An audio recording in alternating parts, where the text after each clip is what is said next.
It's time to take a new approach to finding true fulfillment in your career, health, and state of mind through insightful conversations with those who have found their professional and personal passions while achieving balance. Whether it's entrepreneurs, athletes, or healthcare professionals, we bring you real people, real growth right here on the Boost Podcast. Now, here's your host, Elena Lipson. Hello, Boost Squad, and welcome to episode 2. Elena Lipson here, and we are super pumped to have today's featured guest, Jennifer Hing. Jen, are you ready to join the Boost Squad? I am ready. Great. So Jen is the CEO of G Inc., which is a high-end staffing agency for events in Canada and the US, and she's also the co-founder of L Power, which is a blog that inspires, motivates, and shares success stories of female entrepreneurs. She was recently honored as one of 17 Toronto girl bosses you will totally look up to, and recently named a notable young entrepreneur in Canada. Jen established G Inc. in Toronto in January 2009 after working for a number of large corporations such as Coors Light, Maxim, and Budweiser. She began recruiting people throughout Toronto, and within a month, G Inc. had a full team of more than 100 promotional models in the greater Toronto area, and she began to land large contracts with a variety of clients. Now they're in their 6th year, and G Inc. is known all over Toronto, Canada, and the US, and has a team of more than 5,000. G has worked with large companies such as Bacardi, Grey Goose, Perrier, Remax, Harley Davidson, Johnny Walker, Globe and Mail, and MTV, just to name a few. So, Jen, sounds like you have done a lot, but please fill in any gaps in my intro and also tell us a little bit more about your personal life. Yeah, so we expanded across Canada, and a lot of our clients wanted to use us in the US as well. So that's kind of what pushed us here now. And I'm actually in New York as we speak. I'm in New York City. So we have an office here as well now, and we work with a lot of different companies here. Personal life, I mean, May through October, I don't really have it. That is our busy season. But fortunately, with my line of work, we do staffing of large events. So I get to go to a lot of cool stuff, like a lot of different festivals, concerts, that kind of stuff. So basically, in my free time, that's what I try to do is, go to different events. Like I love going to see like live music. I listen to all kinds of different music from country to like EDM. So, I try to get out there and do fun stuff. I like to go to like plays, things like that. But with my schedule and my boyfriend's schedule, it's a little bit hard for us. So sometimes, honestly, the nicest times that we have are just like going out for like a nice dinner. We both love to like go try different restaurants. And in New York, like, you could eat at a different restaurant every single day for the next like 10 years and you'll never eat at the same restaurant. So we just try to go out for like nice dinners and, just try to spend like time together because we don't really get that. We both work a ton. So yeah, in my spare time, I just try to like hang out with my friends as much as possible and just try to like relax and sleep. Sleep is nice. That's what I agree. Sleep is huge. And actually, I had recently read Ariana Huffington's book on sleep, and I've just changed how much I prioritize it entirely. Like I try to get 8 hours a night. Like you can get through so much more personally and professionally if you just have a good night's sleep. And that's just like one thing now I've tried not to compromise. So I totally hear you on that one.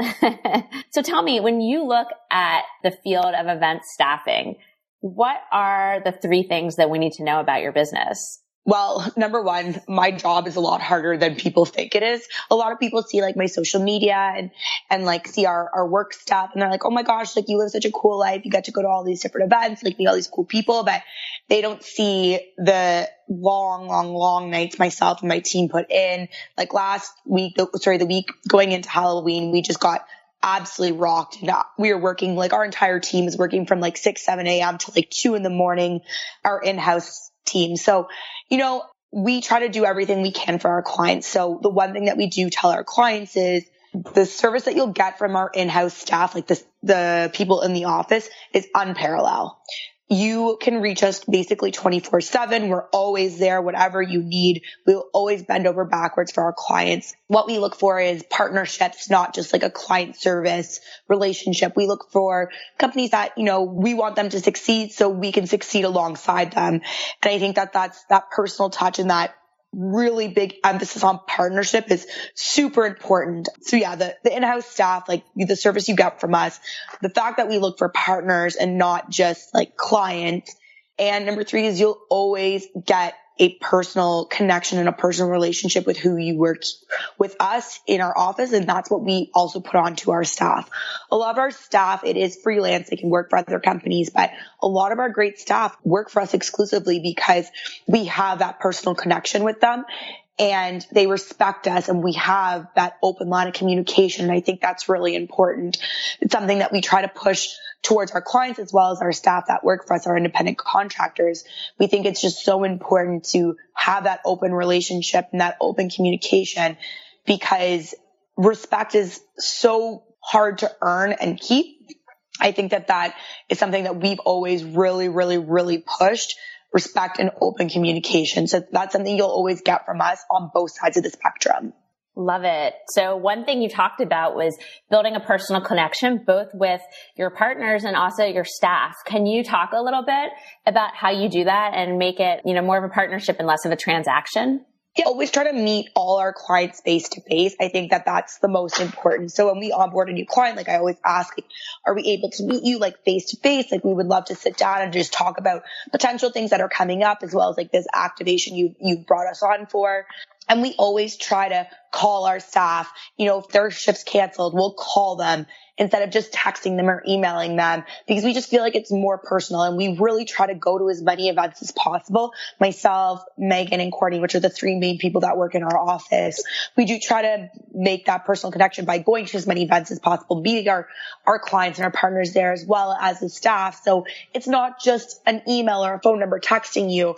It's you can put a face to the email and the name and, we go there and we build that friendship with you. So I think that they respect us a little bit more. And if we have to come down hard on them about something they've done at work, it's more of like, when your parents say, I'm disappointed in you, right. It's more like that kind of situation. And then we see an improvement from that.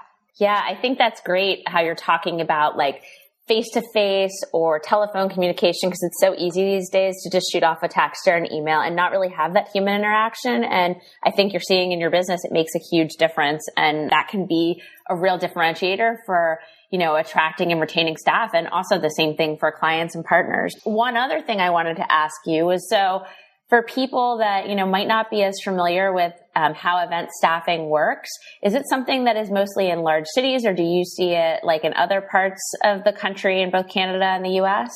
Yeah, so we staff everywhere. So like, for instance, we staff in a lot of like small university towns, like for like football games, like small college towns for like different types of events and stuff like that. It just really depends on what our clients, the demographic they're catering to. Obviously, cities like New York, Miami, LA, Chicago, Toronto, Vancouver, we see a lot more events just because the population's bigger, right? So clients putting their budget towards something, they're going to focus on the big cities, but we do stuff everywhere. So like in Canada, liquor sales are regulated by the government. So we do a lot of samplings in liquor stores, but of course they have liquor stores everywhere. So we go to towns that have populations 1,000, or we're activating in cities like Toronto. And then as I said here, like we go to really small college towns, do stuff for football games and basketball games and all that kind of stuff. So yeah, it just really depends on what the client's looking for. Great. And so when you look at the business now and in the future, what are some of the things that are happening now and how do you think some of that might change moving forward? So a lot of agencies in Canada hire staff directly and then come to us when they need to fill something they're not able to fill on their own. It's very different in the US for us. So in the US, most marketing agencies outsource directly. So what we always tell our clients, like, listen, like you could hire someone in-house and pay them however much, but it's going to be more economical for you in the long run to use a staffing agency because that's what we specialize in, right? We specialize in finding you the perfect staff. So you're probably going to end up spending around the same amount of money, but you're going to get a way better quality of staff. And, if you have account managers that are trying to plan an event, order supplies, deal with the client, and also hire promo models for their event, like, they don't have time for that. And it's just an extra job for them that they're not going to have time for. And so your staff isn't going to be the quality you have if you go to a staffing agency. So that's something that we really try to push, and something we did struggle for a bit with in Canada. And another reason why we really pushed to move to the US, because a lot more agencies outsourced here because their in-house staff, their client service managers just don't have the time to hire promo models and that kind of stuff. We always tell our clients to like, don't limit like what you're telling us. I always tell clients, I'm not going to get offended. So be honest. Tell me what you're looking for. If your brand is blonde with blue eyes, tell me, because I don't want to waste your time by sending you 1,000 brunettes. Or if, we have some clients that are very specific, they are catering to a very specific demographic. So now if you need Korean speaking people in Winnipeg, Manitoba, Canada, we've got them there for you.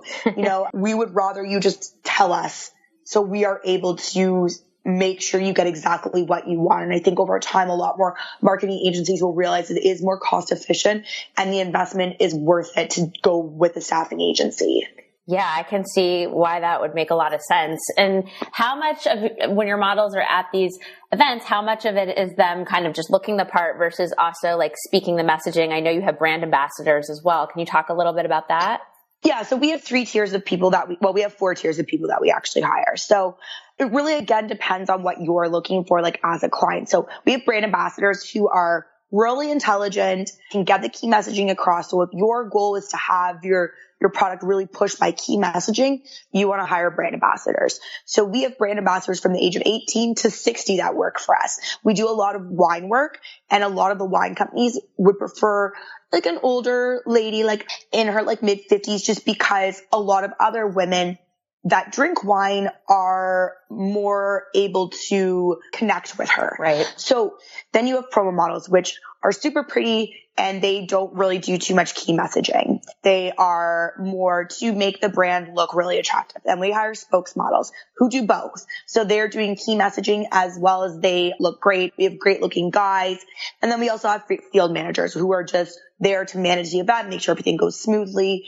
So we do hire a different types of tier of people. It really, again, it all depends what the client's looking for. And we're able to bend and fit into whatever the brand is looking for. Great. That was super helpful for me because, I go to these events and I don't really think about like what goes into everything behind the scenes. So it was very educational for me. And it makes me think like, it's just so amazing that you've grown your business to this size and to be in multiple countries. The Boost Squad would want to know, how did you even get into this line of work and how did you grow it from where it started to where it is today? Oh gosh. Okay. Well, I used to do promo modeling for years. I did pageants when I was younger, and at one of the pageants I was at, this lady came up to me and was like, "Hey, like, listen, I own a promo staffing company. I would love for you to come work for us." And I didn't really know what it was at the time either. And then, so I started doing all kinds of that kind of stuff. And then throughout university, I was doing it on the side. And basically when I was done university, I didn't really know what I wanted to do, but I was getting tons of requests for work, and I couldn't always work because I had class, or, I also worked in a nightclub. So a lot of my weekends were taken up by that. And so I was like, okay, if I start my own business, I can staff my friends that are promo models when I can't work, and then I can still make money. So in the past 7 years, I have worked one promo because I didn't realize how much is actually like goes into staffing and stuff like that. And, as we sit here, I have 156 unread emails, and I cleared my emails right before you and I got on the phone. So part of what you talked about there is leverage. And that's what so many people struggle with when they go into business, because they start off doing it themselves. And then, to take things to the next level, either to make more money or to work less, you need to introduce some type of leverage. So can you talk a little bit about how you shifted from going to these promos yourself to hiring a staff now up to 5,000 people, and how you felt comfortable taking that step back and entrusting other people to do the work that you had started doing? It's really hard for me to trust anyone, but I have a great in-house team. I could not be anywhere close to where I am without them. Megan particularly has been with me, I think, for 5 years now, and she's unbelievable. I'm so lucky to have her. And then we recently onboarded another person, Courtney, as I mentioned before, and she's been amazing. And I don't know what I would do without them. So, I mean, to trust them, it was really hard at first, but they both really proved themselves, and I'm really lucky to have both of them. But I mean, you have to hope that you've trained these people as best as you can. For us as well, as because all of us in the office used to do promo modeling and brand ambassador work, we know what it's like to be on site and how to respect those promo models. And I think that that's a big thing for the people that work for us, because they understand that we used to do the same job as you, so we respect what you do. I mean, I don't want to sound like this person, but standing in a club setting, wearing a short dress, a lot of people take it to the next level. And you have to have a lot of patience to deal with people like that and have a smile on your face and represent the brand properly and be happy and excited. And I think that's really important that we understand what it's like to be in field. Yeah, I agree. I mean, I think it's hard to work for people that have never been in your shoes and never done your job. I also think you can't be as good of a leader if you haven't been on the ground seeing how things really work, or if you've been out of the game for 20 years and only remember how it worked, a couple decades ago. So I totally get what you're saying. I think it's super important. And obviously now that you've gotten to this point, you have some momentum. People know who you guys are. So clients and partners probably approach you, and people approach you wanting to work for you. But what about when you were starting out and you were just trying to get your name and your brand out there? How did you attract both staff and also partners to work with you? So basically what I did was I approached a lot of the individual reps that I had worked for and been like, hey, listen, I know you guys have always requested me. I know you always message me asking me if I can work. I decided to start my own agency. If you guys need people, let me know. I can hire people. And I basically went to all the girls I worked in the clubs with, and I did promos with them. I was like, hey, I'm starting my own agency. If you're interested in working for me, let me know. And it kind of just snowballed from there. A lot of our clients come from word of mouth. In the marketing industry, people move around quite a bit. It's very rare to see someone on the client service side stay in the same job for more than 2 years. One of our best clients, and actually a very good friend of mine, Shannon, she had started at one company, brought us on there. She had left, went to another company. So her old company still used us, and then the new company used us. And it kind of just, she knows she's moved around over the years, and it kind of just worked like that. And then she recommended me to another person in the industry. They were like, hey, who do you use for staffing? Our staffing agency isn't the greatest. She's go use Jenn at GFG. Her and Megan are amazing. Blah, blah. And then, then that person used us at that agency, and then she ended up moving on to a different agency. So it was kind of just like that. It was just a really word of mouth. And then other promo models would tell her promo models hey, I work for GFG. I love working for them. They're super nice, super respectful, good communication. They have awesome jobs. We get hundreds and hundreds of applications a week. Right now we're hiring for Super Bowl and in Houston, and it's crazy. The amount of people we just have applying. I'm not going to sit here and tell you that in the first year of my business, I was making a ton of money, because I wasn't at all. It's taken me a really long time to get to the place where I was able to not have to have another job. The first 2 years I had the agency, I worked in another office. So I would do this at night and on the weekends and stuff, just building my business until I had to basically make a choice, because I was working 2 full-time jobs. And I was like, okay, I have to quit my regular job. How did you get yourself through those times in the beginning, though, when you didn't know if this was going to work out, and that you felt it was just little bit by bit, and this was tough, and, it could be discouraging? How did you get through those times, and how did you keep going to grow? Well, I was really lucky. I have a really great support system. My mom and my dad were just so supportive and so helpful. My dad owned his own business as well. So, he was really great with giving me business advice and entrepreneurial advice, which was really helpful. And my mom she's my number one fan. She would do anything for me. And so, whenever I was stressed or needed help, she was always there. She's really good with accounting and stuff like that. So she was able to really help me when I first started. I came to the point where I really couldn't do both.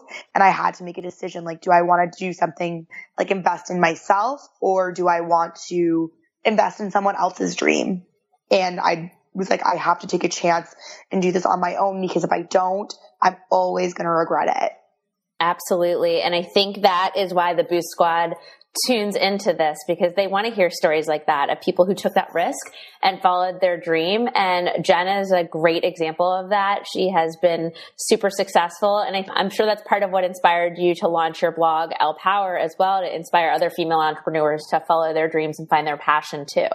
Yeah. So my best friend, Caitlin, she's an amazing entrepreneur as well. So she came to me and she was like, hey, listen, like I want to start this blog, Elle Power, to inspire other female entrepreneurs. Cause for her and I, like we're both 30. So when we first started working in the industry, there wasn't a lot of people like to look up to and like ask questions to. And I was lucky, like, I had my one client I spoke about earlier, Shannon, that she really brought me on at a lot of great agencies. And she brought me on at this one particular agency where her coworker, Alana, was, a really strong female. So I kind of had them, and my old boss, Claudia, she still is, I think one of the best entrepreneurs I've ever interacted with. And she owns her own agency as well. So I'm kind of lucky, but I mean, in general, there wasn't too many women in the business field. And even now, like I look like a child, like I look like I'm 12. So I still, sometimes people, they don't take me as seriously because I am a young girl and I look super young. So I think for Caitlin and I, like it was really important for us to be able to speak to other female entrepreneurs. And we've had really great feedback from the blog. And, we've had other guest bloggers on there that have talked about their experiences and stuff, which is so nice to know that, you're not alone out there. There are other people that can relate to the situations you go through. Like, unfortunately, still to this day, it's not an equal workforce. I don't know if it ever really will be in like my lifetime. At least I hope it is. And us as women, we push forward as much as we can, but I still experience extreme sexism at work. I'm sure. Extreme, especially in the industry and that's based on looks. And in my industry, like unfortunately, it is looks based and people treat you differently in certain settings. Like, and especially in my business, because we work a lot with alcohol, when alcohol is flowing and some of my reps are there and like, they got a little bit too drunk. Sometimes inappropriate things come out towards myself and the models that work for us. And it is really unfortunate that happens. You kind of just got to like, unfortunately, as much as it sucks, stick up for yourself, but in a professional way. Yeah. And I'm sure, I actually think that happens to some degree, probably in every industry. It's very much magnified in the industry that you're in. Yeah. But as a younger woman as well, I experienced that in my career too. And I think it's hard for people to find that balance and stand up for themselves without having a fear of, retribution or somebody labeling them as a bitch or something else because they're standing up for themselves. Yeah. And so I think I was literally about to say that. If you stand up for yourself and you're a woman, you're a bitch. Right. If you're a man, then it's great. Right. So tell us where we can find your blog. You can check us out on Instagram. It's L_power and it's lpower.com. And if you're interested, definitely send us an email. We would love for other female entrepreneurs to get on board. We think it's so important to have that community. Absolutely. So Boost Squad, if you feel that you have good learnings and stories to share, please reach out to Jenn and suggest some topics for Elle Power. Now, shifting gears a little bit, I know that you have a busy season and you talked a little bit about what you do in your personal time. But what specifically do you do to kind of maintain that balance and make sure that work is not just 100% ruling your life and that you're totally stressed and running from one thing to another? Actually, for the first time in like 7.5 years, I went on vacation in September and I actually didn't work for 5 days. I didn't have to worry about my phone. I didn't have to worry about what was going on. And the only reason I'm able to do that is because I have such an awesome in-house team. Without them, like I would never be able to step away because I would always have like extreme anxiety, as I'm sure every female out there does. My anxiety runs through the roof, but I'm going to try to take a vacation like every few months.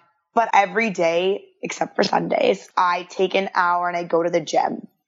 And that is my time to like kind of turn off my emails and just focus on like me and just kind of like relax. And I find that exercising really, really, really helps me like de-stress and unwind. I really like to like watch movies and I have like the guilty pleasure of like all the Real Housewives and so me too. When I do get time, I like to like just unwind and like watch TV and stuff. I just like to spend time with like my friends and my family, my mom. So that's basically what I try to do, is just relax and not always try to think about work, like go for nice walks or just do stuff outside. Like I'm not really a person that can just like sit around and do nothing. I do try to read, but I think I've had the same book for like 6 months. I just haven't had time to like read. But yeah, I do try to do that kind of stuff, just like, and sleep, as I said. Yeah, really so I'm making a conscious point to unplug. That's something I'm sure a lot of us can relate to. Yeah. So let's go ahead and close with a parting piece of guidance from you, as well as the best way to connect with you. So yeah, the best way to connect with me would be through email, which is just jenn@gofginc.com, or you can check out our website at www.gofginc.com, or, you can look us up on Instagram, G Inc. My personal Instagram is the Jennifer Doll. I think that the only advice I have for entrepreneurs starting out is you will go through a hard time where you're not making money and you're questioning whether you want to be working 80 hours a week and not making any money. But you just have to push through and have that motivation to build your own dream instead of working a 9-to-5 and building someone else's. One of the things I like the best about my job is having the flexibility to be able to travel wherever I can, work from anywhere in the world. You can't do that if you work for someone else. So I think that that's something that I would always remember. The freedom, as much as I work a ton, I do have a lot of flexibility and freedom that I'm able to kind of work from wherever. And, if I work till 10 o'clock at night on Tuesday, then I can maybe sleep in a little bit on Wednesday. So you just got to kind of evaluate whether it's a dream that you really want to build. But I definitely wouldn't give up and have a good support system. I think that's super important. Like, as I said, my family's really supportive. Date someone that's supportive, that supports your dream and is there for you. And I have really great best friends, and I'm really fortunate to have those friends in my life. They're always there for me and super helpful. So whenever you get down, just remember that you can push forward and you can do it. There's tons of entrepreneurs out there, and think of all the companies that would not be here if they had given up. Yep. So Boost Squad, build your own dream and not someone else's. Words of wisdom from Jenn Hing. So Boost Squad, I hope today's episode inspires you to think more about how you can find your passion and live your best life. For more information, head on over to our website and check out our show notes from this episode and catch the Boost bonus. Jenn Hing, I want to thank you for sharing your journey with the Boost Squad today. And remember, guys, anything is possible. Now that you've completed this episode, the next step is to join the Boost Squad for strategic insights, tips, and tricks, as well as exclusive resources designed specifically to accelerate your personal and professional growth. All this and more is waiting for you at theboostpodcast.com.